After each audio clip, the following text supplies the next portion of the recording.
Hi friends, నమస్తే. ఈరోజు వీడియోలో నేను సేమియా పాలైస్ చేశాను. చూడండి ఎంత క్రీమీ స్ట్రక్చర్ వచ్చిందో. చాలా టేస్టీగా కూడా ఉంది. ఎండాకాలంలో చక్కగా మన ఇంట్లో మనమే ఇలా ప్రిపేర్ చేసుకోవచ్చు. ఇలాగ ఐస్ క్రీమ్ మౌల్డ్స్ లేకపోయినా కానీ ఇలా గ్లాస్లో కూడా మనం ఇలాగ తయారు చేసుకోవచ్చు. చూసారా, చాలా మంచిగా వచ్చినాయి. ఒకసారి మీరు కూడా ట్రై చేయండి. టేస్టీగా క్రీమీగా సేమియా ఐస్. నా చిన్నప్పుడైతే ఇలాగా డబ్బాలో వచ్చాయన్నమాట. అప్పుడు తీసుకునేవాళ్ళం. ఇవి ఎంతమందికి అయితే ఈ ఐసులు తెలుసో ప్లీజ్ కామెంట్ చేయండి ఫ్రెండ్స్. ఇవి ఎలా చేసుకోవాలో ఈ వీడియోలో చూద్దాం. నేను ఫస్ట్ ఇక్కడ స్టవ్ మీద గిన్నె పెట్టుకుని దీంట్లో ఒక గ్లాసు వాటర్ వేసుకున్నా. ఒక గ్లాసు వాటర్కి నేను 1/2 కప్పు సేమియాని వేసుకుంటున్నాను. ఇది ఫ్రై చేసింది కాదు, మామూలుదే వేసుకోండి. వేసుకున్న తర్వాత ఒకసారి ఇలాగా కలుపుకోవాలి. ఇలా కలిపిన తర్వాత ఇది తొందరగానే ఉడికిపోతుంది. ఒకసారి చూసుకుంటూ ఉండండి. మళ్ళీ బాగా మెత్తబడిపోతే కనుక మనకి చూడండి ఇలా ఉండాలి. ఇలా చేస్తే ఇలా అంటే కొంచెం పలుకు ఉండాలి. అప్పుడు దీన్ని మనం ఒక స్టైనర్లో వేసుకుని దాంట్లో వాటర్ అంతా అయిపోయిన తర్వాత మళ్ళీ చన్నీళ్ళు వేసుకుని ఇలాగా కలుపుకోవాలి. ఇలా కలిపిన తర్వాత దీన్ని వాటర్ అంతా వాడిపోయే వరకు పక్కన పెట్టుకోండి. ఇలాగా చూసారు కదా, ఇలా ఉండాలి. ఇప్పుడు మనము ఒక గిన్నె తీసుకుని అందులో కొంచెం వాటర్ వేసుకోండి. వాటర్ వేసుకున్న తర్వాత నేను ఇక్కడ 3 గ్లాసులు, ఈ గ్లాస్తో 3 గ్లాసులు చిక్కని పాలు వేసుకోవాలి. వేసుకుని దీన్ని మరిగించుకోవాలి. 3 గ్లాసులు అంటే 3/4 లీటర్ తీసుకున్నాను ఫ్రెండ్స్.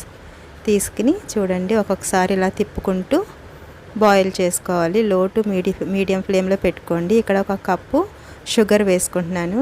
వేసుకుని మీ తీపిదనాన్ని బట్టి వేసుకోండి ఫ్రెండ్స్. నేను ఈ షుగర్ నాకు సరిపోయింది. ఇలాగ చూడండి ఇలా మరుగుతున్నాయి కదా. మరుగుతున్నప్పుడు ఒక 3 స్పూన్లు మిల్క్ పౌడర్ వేస్తున్నాను. ఇది కొంచెం కొంచెం వేసుకుంటూ ఇలాగా తిప్పుకోండి, లేకపోతే లంప్స్ వచ్చేస్తాయి, తొందరగానే కరిగిపోతుంది. ఇలాగా కొంచెం కొంచెం వేసుకుంటూ ఇలాగ కలుపుకోవాలి. ఇలా వేసుకున్న తర్వాత ఒక 4 నుంచి 5 నిమిషాలు ఈ పాలను ఇలాగ మరిగించండి.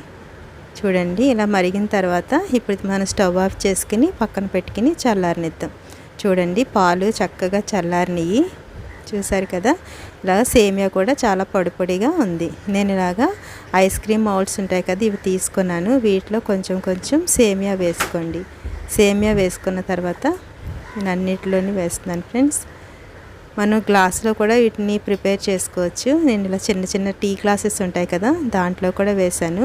వేసుకున్న తర్వాత మనం ఈ పాలని ఇందులో వేసుకోవాలి. పాలు బాగా చిక్కగా ఉండకూడదు, మనం ఇలాగా వేసుకునేటట్టు కిందనే ఉండాలి.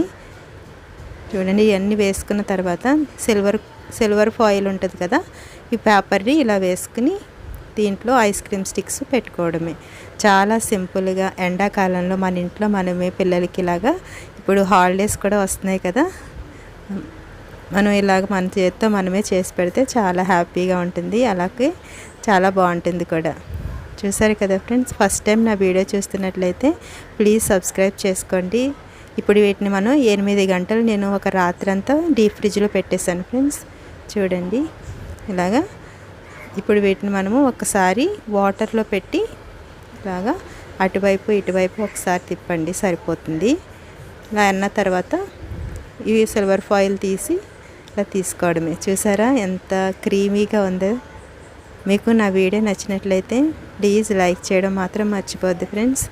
ఇలాగే అన్నిటినీ తీసుకుని మనం సర్వ్ చేసుకోవచ్చు. పిల్లలు ఎప్పుడు కావాలంటే అప్పుడు ఒకటి తీసుకుని ఇలాగా కొంచెం ఇలా వాటర్లో పెడితే సరిపోతుంది. గ్లాసులో పెట్టింది కూడా చాలా బాగా వచ్చింది ఫ్రెండ్స్, కుల్ఫీలా ఉంది. చూడండి చూసారా, చాలా మంచిగా వచ్చినాయి కదా. మీకు నా వీడియో నచ్చినట్లయితే లైక్ చేయండి, షేర్ చేయండి, అలాగే సబ్స్క్రైబ్ చేసుకోండి. Okay friends, thanks for watching.